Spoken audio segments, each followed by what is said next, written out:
إن الحمد والصلاة والسلام على من لا نبي بعده فقد قال الله تعالى في كلامه المجيد وفرقانه الحميد. أعوذ بالله من الشيطان الرجيم. بسم الله الرحمن الرحيم. يا أيها الذين آمنوا إذا قمتم إلى الصلاة فاغسلوا وجوهكم وأيديكم إلى المرافق وامسحوا برؤوسكم وأرجلكم إلى الكعبين. صدق الله العظيم. وقال رسول الله صلى الله عليه وسلم مفتاح الجنة الصلاة ومفتاح الصلاة الوضوء أو كما قال عليه الصلاة والسلام.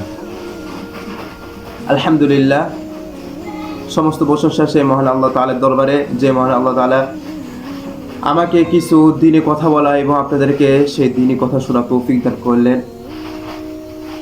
সেই মহান আল্লাহ তাআলার দরবারে আমরা সকলে শুকরিয়া আদায় করি, শুকরিয়া করি আলহামদুলিল্লাহ।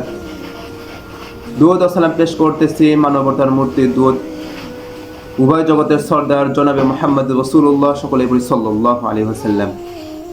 তো প্রিয় উপস্থিতি, আজকে আমি একটি খুবই গুরুত্বপূর্ণ বিষয় নিয়ে আলোচনা করব।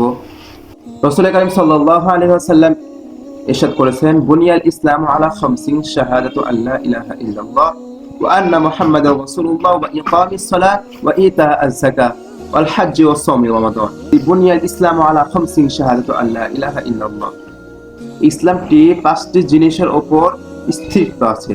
তার মধ্যে এক নম্বর হলো যে লা ইলাহা ইল্লাল্লাহ মুহাম্মাদুর রাসূলুল্লাহ কালিমা। কালিমা পড়ার পরে সর্বপ্রথম যে কাজটি হলো আমাদের ইকামিস সালাহ, নামাজ। আর এই নামাজটি ইসলামের জন্য অনেক একটি গুরুত্বপূর্ণ একটি বিষয়, যে আল্লাহ তাআলা বলেছেন ওয়া আকিমুস সালাতা ওয়া আতুজ যাকাত, তোমরা নামাজ আদায় করো এবং যাকাত দাও। আল্লাহ তাআলা কোরআনের মধ্যে প্রায় 82 জায়গায় এই নামাজের কথা উল্লেখ করেছেন। তো প্রিয় উপস্থিতি, রাসূল কারীম সাল্লাল্লাহু আলাইহি ওয়াসাল্লাম অন্য একটি হাদিসে বলেন যে মিফতাহুল জান্নাতিস সালাহ, এই নামাজটি হবে জান্নাতের চাবি। তো প্রিয় উপস্থিতি, আমাদের নামাজ দৈনিক জীবনে প্রত্যেক দিন আমাদের 5 ওয়াক্ত নামাজ পড়া আবশ্যক। তো এই নামাজ পড়ার জন্য আমাদের নামাজের আগে একটি কাজ আছে, সেই কাজটি হলো ওযু করা। তো আমরা নামাজ সহি শুদ্ধ করার জন্য আমাদের সহি শুদ্ধভাবে ওযু করতে হবে। তো নামাজের যেমন ভাবে ফরজ, সুন্নত, ওয়াজিব, মুস্তাহাব রয়েছে, তেমনি ভাবে ওযুরও কিছু ফরজ, কিছু সুন্নত, কিছু মুস্তাহাব রয়েছে।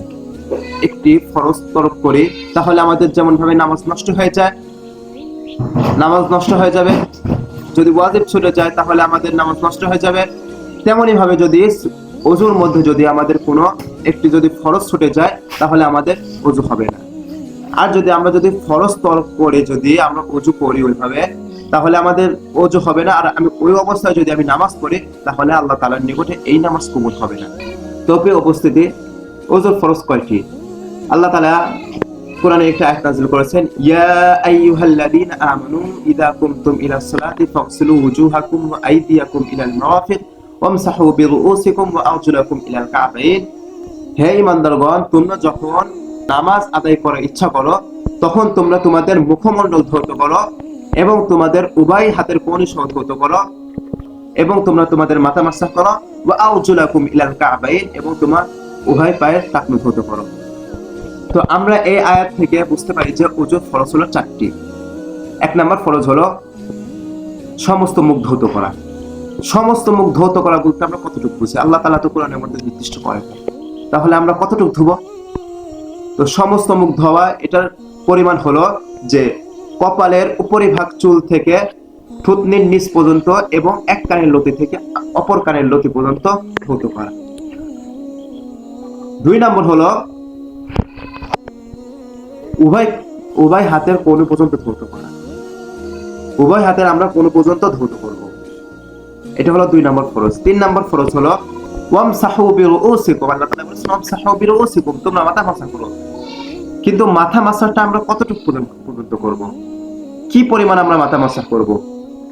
ইমাম শাফি রাহমাতুল্লাহি আলাইহি বলে যে 3 চুল পরিমাণ আদায় করলে আদায় হয়ে যাবে, 3 চুল পরিমাণ মাথা মাসাহ করলে আদায় হয়ে যাবে। ইমাম মালিক রাহমাতুল্লাহি আলাইহি বলে যে সমস্ত মাথা মাসাহ করতে হবে। হযরত মুগীরা ইবনে শুবা রাদিয়াল্লাহু তাআলা আনহু বর্ণনা করেন, রাসূল কারীম সাল্লাল্লাহু আলাইহি ওয়াসাল্লাম একদিন কোনো এক গোত্রের নিকট গেলেন এবং এক ময়লা আবর্জনার নিকটে গিয়ে তিনি তার হাজত পূরণ করলেন এবং তিনি ওযু করলেন এবং মাথার 1/4 অংশ মাসাহ করলেন। তো প্রিয় উপস্থিতি, আমরা এই হাদিস থেকে বুঝতে পারি যে আল্লাহ রসুল মাথা 4 ভাগের 1 ভাগ মাসাহ করেছে। ইমাম শাফি এবং ইমাম মালিক রহমতুল্লাহ আলাইহি উনাদের দলিলটা এই হাদিসের মাধ্যমে লাগু হয়ে যায়। আর 4 নাম্বার যে ফরজটি হলো, এই ফরজ হলো উভয় পায়ের টাকনু সংযত করা। তো প্রিয় উপস্থিতি, আমাদের এই ছিল যে 4টি ওযুর ফরজ। তো নেক্সট ভিডিওতে আমি আপনাদেরকে ওযুর সুন্নত সম্পর্কে কিছু কথা বলবো। তো সকলেই ভালো থাকবেন। আসসালামু আলাইকুম ওয়া রাহমাতুল্লাহি।